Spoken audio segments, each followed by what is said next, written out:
నెల్లూరు జిల్లా కేంద్రంలోని జరిగిన యువతా పోరు కార్యక్రమం విజయవంతమైంది. గూడూరు నియోజకవర్గం నుంచి వందలాదిగా తరలివచ్చారు. స్థానిక సంస్థల ఎమ్మెల్సీ మేరీగా మురళి ఆధ్వర్యంలో పార్టీ శ్రేణులు పెద్ద సంఖ్యలో హాజరయ్యారు. పార్టీ అధ్యక్షుడు కాకాణితో కలిసి ఎమ్మెల్సీలు మురళీధర్, పర్వతరెడ్డి, చంద్రశేఖర్ రెడ్డిలు, వైసీపీ శ్రేణులు యువత పోరులో పాల్గొన్నారు.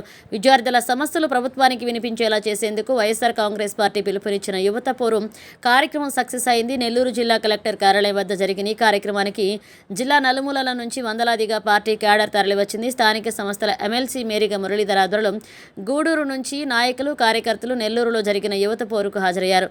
ఈ సందర్భంగా ఎమ్మెల్సీ మురళీధర్ మాట్లాడుతూ ఎన్నికల్లో ఇచ్చిన హామీలను ప్రభుత్వం గాలికి వదిలిస్తుందని చెప్పారు. విద్యా దీవెన, వసతి దీవెన పేరుతో గత ప్రభుత్వం అన్ని వర్గాల ప్రజలకు చదువును దగ్గర చేసే బడ్జెట్లో నిధులు కేటాయించకుండా, బకాయిలు చెల్లించకుండా విద్యను దూరం చేసే పరిస్థితి టీడీపీ ప్రభుత్వం తీసుకువచ్చిందని విమర్శించారు. ఎందుకంటే యాజమాన్యాల పాపం పిల్లలని ఎగ్జామినేషన్ కూర్చోబెట్టడం లేదు, వాళ్ళు రాష్ట్ర సర్టిఫికేట్లు ఇచ్చేటువంటి పరిస్థితి లేదు, పేదవాడికి విద్య దూరం అయిపోయింది. కాబట్టి అటువంటి పరిస్థితుల్లో తల్లిదండ్రులు ఆందోళన చెందుతున్నారు. కాబట్టి ఈరోజు పెద్ద ఎత్తున విద్యార్థులు, తల్లిదండ్రులు అందరూ కలిసి ఈ కార్యక్రమంలో పాల్గొనడం జరిగింది. దానితో పాటు ఈరోజు జగన్మోహన్ రెడ్డి గారు 8,000 కోట్ల రూపాయలతో ఏదైతే మెడికల్ కళాశాలలు 17 ఏర్పాటు చేశాడో వాటిని ప్రైవేటీకరణ చేయాలనేటువంటి దుర్మార్గం అనేటువంటి ఆలోచన ఉపసంహరించుకోవాలి అనేటువంటి ఆలోచనతో ఈరోజు మరొకటి, అదేవిధంగా 20 లక్షల ఉద్యోగం ఇస్తా, లేకపోతే 3,000 రూపాయలు నిరుద్యోగ భృతి ఇస్తానని చెప్పినటువంటి ముఖ్యమంత్రి ఈరోజు కనీసం నిరుద్యోగ భృతిని గురించి పట్టించుకున్నటువంటి పాపాన లేదు. కాబట్టి గత సంవత్సరం ఎగ్గొట్టాడు, ఈ సంవత్సరం నిధులు కేటాయించలేదు. అంటే ఇప్పటికే నిరుద్యోగులకు 36,000 రూపాయలు బకాయిలు పడ్డటువంటి ముఖ్యమంత్రి గత సంవత్సరంలో ఈ సంవత్సరం మరొక 36,000 రూపాయలు, 72,000 రూపాయలు ఇవ్వాల్సినటువంటి పరిస్థితుల్లో ఒక్క రూపాయి కూడా నిధులు కేటాయించకుండా ఈరోజు దాన్ని ఊసే లేకుండా బడ్జెట్ ను పూర్తి చేయడం జరిగింది. కాబట్టి నువ్వు చెప్పినటువంటి విధంగా ఉద్యోగాలు ఇచ్చేటువంటి పరిస్థితి కనిపించడం లేదు. ఒక్క ఉద్యోగం ఇవ్వలేదు. ఉద్యోగం ఇవ్వకపోగా నిరుద్యోగ భృతి ఇచ్చేటువంటి పరిస్థితి లేదు.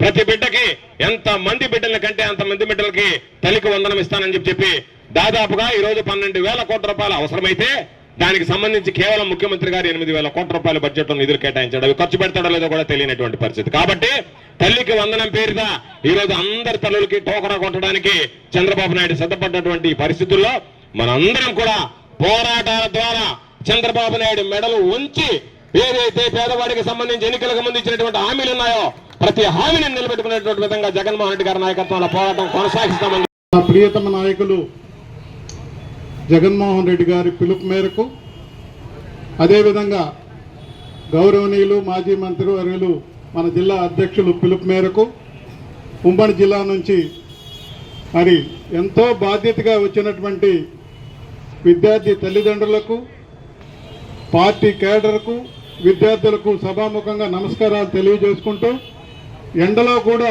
మీరు ఇంత బాధ్యతగా ఉన్నందుకు మీకు ధన్యవాదాలు, ప్రత్యేక వందనాలు తెలియజేసుకుంటున్నాను. నిజంగా ఒక్క విషయమే మీతో ఎండలో పరీక్షించదలుచుకోలేదు, ఒక్క విషయమే మీతో స్పష్టం చేయదలుచుకున్నాను. ఒక మనసున్న మహారాజు పరిపాలిస్తే ఏ విధంగా ఉంటుంది, మనసు లేని వ్యక్తి పరిపాలిస్తే ఏ విధంగా ఉంటుందని మీరు బేరే చేసుకుంటున్నారు. ఈరోజు ప్రతి గ్రామ మూలాలు కూడా రచ్చబండల్లో బేరే చేసుకుంటున్నారు. ఎంత దుర్మార్గమైన పాలన నడుస్తుంది. అంతకుముందు జరిగినటువంటి పరిపాలన ఎంత ధర్మంగా ఉన్నది. తట్టి మరి ఇంటికి పెన్షన్లు చేరుస్తున్నారు. గౌరవంగా ప్రభుత్వం అంటే సేవా దృక్పథంతో ముందుకెళ్లాలని మరి స్పష్టం చేయడం జరిగింది జగన్మోహన్ రెడ్డి గారు. ఎంత విపత్కరమైనటువంటి పరిస్థితి, కరోనా విపత్కరమైనటువంటి ప్రపంచం అంతా ఫేస్ చేసింది. అయినా జగన్మోహన్ రెడ్డి గారు ఎక్కడ కూడా ఎవరికి ఇబ్బంది లేకుండా సంక్షేమ ఫలాలు టెన్షన్గా ఇంటికి చేర్చినటువంటి మనసున్న మహారాజు అని కూడా నేను ఈ సందర్భంగా తెలియజేస్తున్నాను. అదేవిధంగా గమనించండి, ఈరోజు జగన్మోహన్ రెడ్డి గారు ముఖ్యమంత్రి అయిన తర్వాత